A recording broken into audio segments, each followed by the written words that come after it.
What's going on, everybody? It's Griffin at it again with another video. Welcome back to the channel, and today we're going to be counting down the top 5 rides at Six Flags Fiesta, Texas.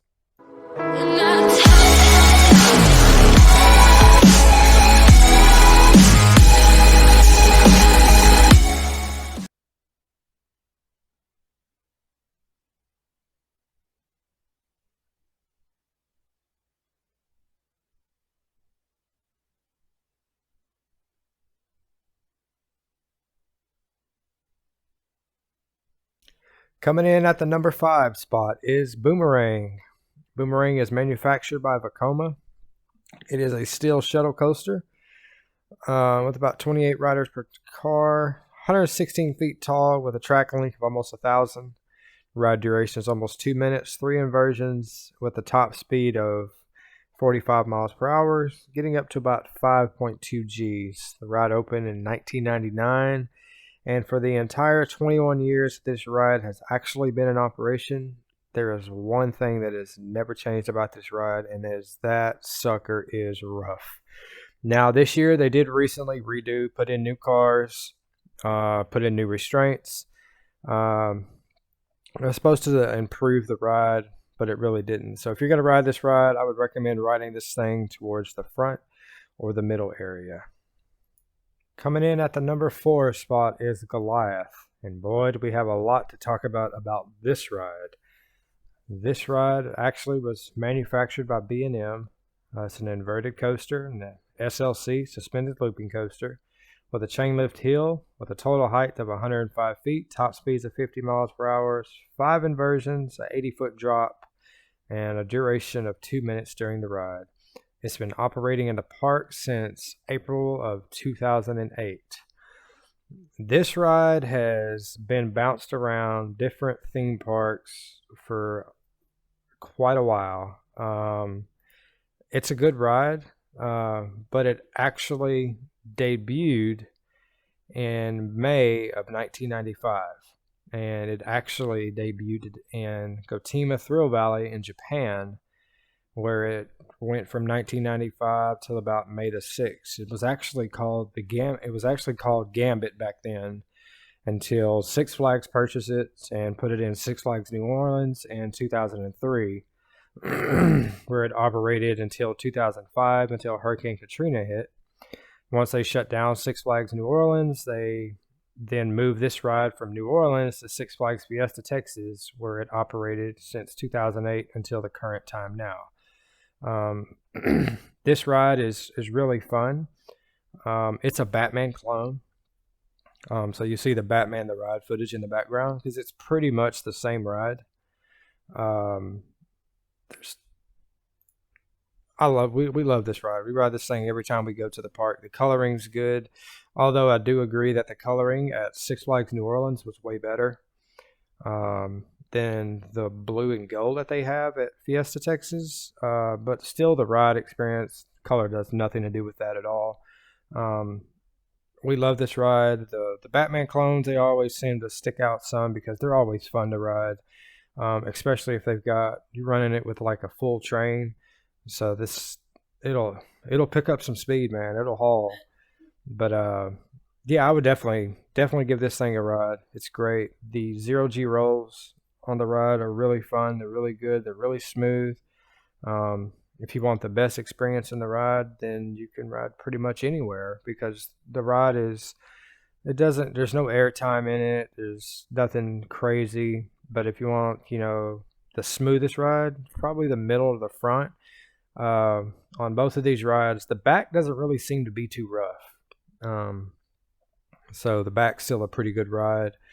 We like riding in the back sometimes. If we can get on the ride quicker and when there's a long line, we'll jump in the back just to kind of get on the ride and get off. But most of the time we tend to ride it towards the front or front middle. If I'm riding by myself, I'll ride it in the front every time, because it's way more fun. But yeah, definitely give this thing a ride. It has seen a lot of days and it's been around for a while. Coming in at the number 3 spot is Superman Krypton Coaster. It's manufactured by B&M. It is a steel floorless coaster. 32 riders per train. with a chain lift hill with a total height of 168 feet, reaching top speeds of 70 miles per hour, with 6 inversions, 3.8 Gs, with over 4,000 feet of track. The ride duration is well over 2.5 minutes. Let's talk a little bit about this ride for a minute. Let's talk about the vertical loop. When the ride was originally finished designing, the vertical loop was only 114 feet tall. It also had a 96-foot tall dive loop.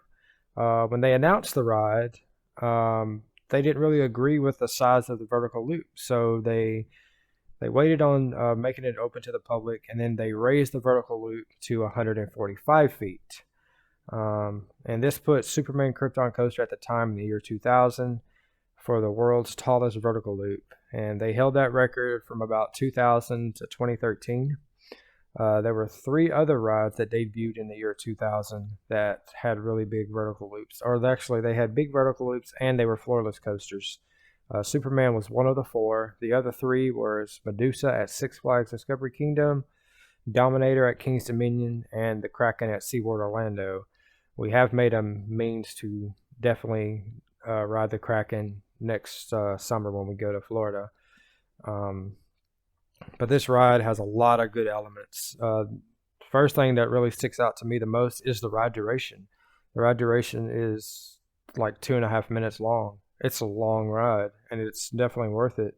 You got the 78-foot tall Cobra roll, you got the corkscrews, and the freaking helix, half helix there, and then you can go to the mid-course break, and you kind of get that dive drop there, or then you got the dive loop, and I mean, there's just so many different elements going on.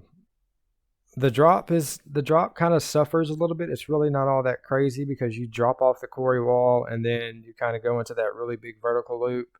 But if you're sitting in the back, you get quite a bit of hang time on that vertical loop. So that's probably what I always tell Megan when we ride it. I said, "Hey, look, we can see Miss Superman's balls." It's pretty cool. But yeah, we ride it at least twice while we're there. It's always fun. Like I said, it's B&M, so overall it's a very smooth ride. I think that they did really well with designing the corkscrews and the Cobra rolls there towards the end of the ride, right before you get your picture taken.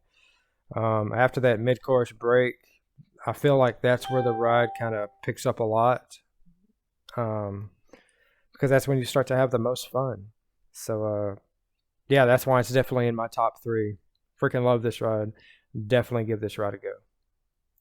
Coming in at the number 2 spot, you knew this ride was going to make the cut. Iron Rattler. And I really had a really rough time trying to decide, the top 2, which one's better, Iron Rattler or Wonder Woman. And it's a hard take. It really, really is. But Iron Rattler is manufactured by RMC, Rocky Mountain Construction. It debuted in 2013. It's a steel hybrid, wooden coaster with steel tracks. It's got a chain lift hill with a total height of 179 feet. When Rocky Mountain Construction was, refurbishing this ride, could they not just add one more foot? Like, to make it an even 180 feet. That just bugs me. But it's 179 feet tall, reaching top speeds of 70 miles per hour, with 1 inversion, which is a 0G roll, with an 81-degree first drop, with 3,200 feet of track. The drop is 171 feet. This ride, it's not that long of a ride. If I had to guess, I would probably say maybe a minute long. It's the only downside to this ride. Like, there's nothing bad that I can honestly say about this ride, with the exception of, when you get the 0G roll and you're on top of the quarry wall and you're kind of snaking on the quarry wall, that's the only part of the ride that I feel like is kind of, there's no elements and there's nothing going on there. You kind of just go into the left and then go into the right. And then you do a little bunny hill and then you take this huge dive off the quarry wall. But aside from that, there's nothing bad that I can really say about this ride. Um, but I mean, it's just the duration, man. That's the only bad thing about this ride is it's intense and fun from start to finish. Like the elements are great, the airtime is there, the speed is there, the overbank turns are there. You got an inversion on a wooden roller coaster, so that was something new when it came out. And this is before Twisted Colossus got the RMC. So it was unheard of to have a inversion on a wooden roller coaster. And I mean, this ride, dude, I ride this thing, and if you ride this thing at night, it is like pitch black. Like you can't see anything, which is why there are no off-road POVs at night because you can't see anything. So, but it's a smooth ride, way smoother than Texas Giant. This ride is way better than Texas Giant. The first drop is by far the best drop in the South, period, is on Iron Rattler. Better than Texas Giant. I'm not including Wonder Woman because it's not a wooden roller coaster. So, but the drop is amazing. You get a lot of airtime off the drop. In my personal opinion, I think the two best parts of the ride is the first drop and then the drop off the quarry wall. Like that's just because you come off the quarry wall and all you see at the bottom is just straight water from the gully washer. That's all you see. You don't see nothing else. And it's great. You get lots of airtime. And recommended seat on this thing, ride it in the back. If you want the best time of your life riding on this ride, ride this thing in the freaking back, man. Because like when you're coming over this quarry wall right here, I'm telling you, in the back, you're going to get so much airtime coming off that hill. It's great. Start to finish. Like the first time I rode it, when it got the brake run, I was like, wait, that's it? Because I felt like the ride could have had more in it. We didn't want the fun to stop. So definitely check this thing out. Coming in at the number one ride in Fiesta, Texas, it's probably going to be Wonder Woman Golden Lasso Coaster. Actually, there's no probably included in it. It definitely is the best ride at Fiesta, Texas. Wonder Woman Golden Lasso Coaster is a single rail coaster, which was the world's first single rail coaster to open up. It opened in May of 2018, and it is manufactured by RMC. Six Flags Fiesta, Texas, I do believe, is the only park with two different RMCs. It's a Raptor model. Railblazers, it's the same ride. It's just a clone of it. Railblazer at California's Great America. It's pretty much the same ride. I think the layout's differently, like the theming and everything is differently because this one's Wonder Woman or Railblazer. I'm not sure what their theming is, but the lift hill is only about 113 feet tall, but the first drop is a straight 90-degree drop. It's a 100-foot drop, reaching top speeds of 52 miles per hour, 3 inversions, like I said, with a 90-degree drop. This single rail coaster is only about 15.5 inches wide, so just a little bit over a foot wide. So there's probably bacon strips that are bigger than this, or pieces of sausage links, that are longer than the track is. And this thing's actually only been operational for a couple of years, and this is definitely not your average roller coaster. This is something that it's not really an enthusiast ride, but it's a very, very aggressive ride. It only goes 52 miles per hour, but for anybody that has ever rode this ride, they will tell you that this thing feels like it's going about a good 65, 70 miles per hour. Because it's not the speed of the ride, but how fast it moves through the elements. Like you go from, it's the way your mind processes you going through the elements. Okay, your mind sees a hill you're about to come over. You're about to tell yourself, okay, I'm about to get some airtime on this hill. And by the time your mind catches up to that hill, you're already on an inversion on the next element. By the time your mind catches up to the inversion, you're already, going through another bout of ejector airtime. So this ride, it moves through the elements really, really fast. The ride duration is it's longer than Iron Rattler. But the thing that makes this ride unique is the loading. Like, the cars are always moving. The cars on this ride, they never stop. They'll get into the station and they'll continue moving. They'll have rider operators undoing the seats, which is over the chest restraints. They'll be undoing them, and they'll have another team loading in, and they'll have them strapped in and ready to go by the time the train hits the front of the station, ready to launch. And they'll say all clear and launch as soon as it hits there. A lot of times I've been on rides where they've, been done before it even gets there, and we're already going up the lift hill. So definitely really good on them. The line moves pretty quick on this ride because, like I said, they usually run 2-3 cars, and the line's always moving. The trains are always moving too. They hardly ever stop. And even with social distancing going on, the lines really aren't all that long. I think the longest I've waited in line all summer on this ride was maybe an hour. They did take this off of the Flash Pass, so you cannot use Flash Pass for this ride anymore. But if you go in the queue line, you'll be able to tell where the Flash Pass area was. It'll have the Flash Pass stickers. And I think they took off the Flash Pass because too many people were using it, and people were complaining about them cutting in line, and it was a premiere ride, and it's their newest ride.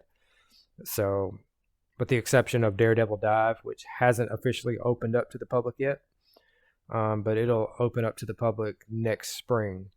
But yeah, man, this ride, it's an amazing ride. You get a lot of ejector airtime. It moves through the elements fast. It's a smooth ride, smooth-ish. Like I said, it's an aggressive ride. It's not aggressive like on the rough side. It's just aggressive of how it moves through the elements so fast. And just watching it and, doing some research on the ride really isn't enough to kind of experience what I'm talking about. Because if you've ever rode it, you know what I mean. But if you haven't rode it, you're not going to understand what we mean by an aggressive ride, because the airtime in the back seat on this thing is freaking sane. Like, there's just no other thing to talk about. I mean, like, when you come off the initial first drop, you hit the top of the lift hill and you're sitting in the back, you get pulled over, and you just get kind of like, you literally come a good 6, 7, 8, 9, a good chunk out of your seat going over that first drop.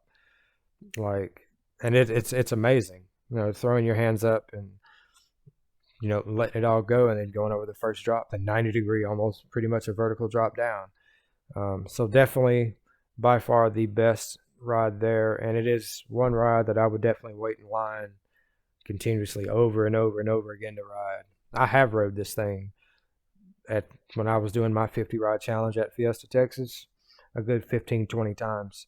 So trust me, this ride, it's worth it. If you're a hardcore roller coaster fan and you like high thrills and adrenaline, and you just like overall just having fun on roller coasters, I guarantee you this is your ride, my dude. This is going to be it. This is the one. This is one that'll make you slap your mama. And then 3 days later, we'll be burying you out in the backyard. But that's going to do it for this one, man. Those are my 5 best rides at Six Flags Fiesta, Texas. Are there some other rides that are on here that you feel should be on here? I know we didn't put Poltergeist on here because Poltergeist doesn't beat Mr. Freeze. So we're not going to put it on here. But if you like something that I didn't put on here, let me know in the comments what it is. Maybe I'll do a video on it. If you haven't hit the subscribe button, go ahead and do it. We're on a goal to hit 100 subscribers. Thank you guys so much for watching, and we will catch you guys in the next one. Peace. Say bye-bye. Say bye-bye. Bye. Bye. All right.